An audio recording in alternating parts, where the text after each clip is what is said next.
Tara, samahan nyo kami sa day 1. Ang first stop ay The Peak Tram. 7:30 ng umaga, sumakay na kami ng bus. Sa mismong tapat ng hotel namin, more or less 15 minutes ang biyahe. At 5 minutes na lakad. At nandito na tayo. Nabuko na ito sa Klook kaya less hassle. Nilagay ko ang link sa aking bio. Gamitin mo na rin ang aking code para maka-discount. Magandang unahin nyo na to para hindi ganun karami ang tao. Tapos kapag paakyat, ito kayo sa right side para malapit sa view. Matarik pala siya paakyat at maganda yung view. Kaya make sure na naka-ready na yung camera mo. Sinama ko pala sa pag-book ang Sky Terrace. Ito ang highest viewing deck sa Hong Kong. Perfect spot para makita mo ang buong city. Marami ka rin pwedeng gawin sa loob ng building. Kagaya ng store na to. Nandito yung mga life-size wax figures. Tulad ni Jackie Chan at iba pang celebrity. After that, umuwi na kami. Mas makikita mo yung direct dito pababa.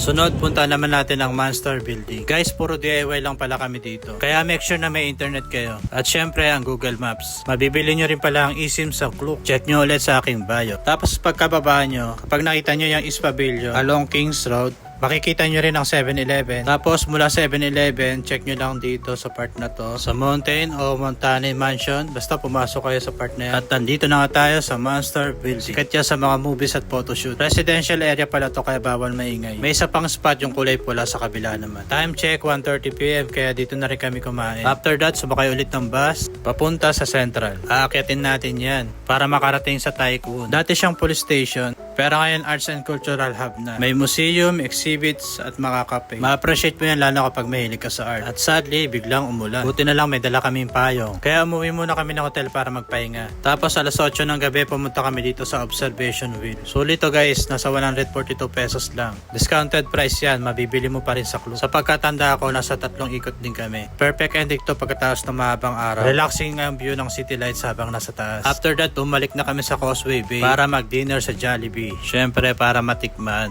Pero parang same lang naman ang lasa sa Pinas. Minsan kasi di ba nagkakaiba. Tapos bago mag alas 12, naghanap kami ng bukas na cafe. Salamat Macdo. At dito ko sinalubong ang aking birthday. Thank you Lord. Kaya pa birthday gift mo na sa akin yun kapag ginamit mo ang aking code. Maraming salamat. See you on day 2.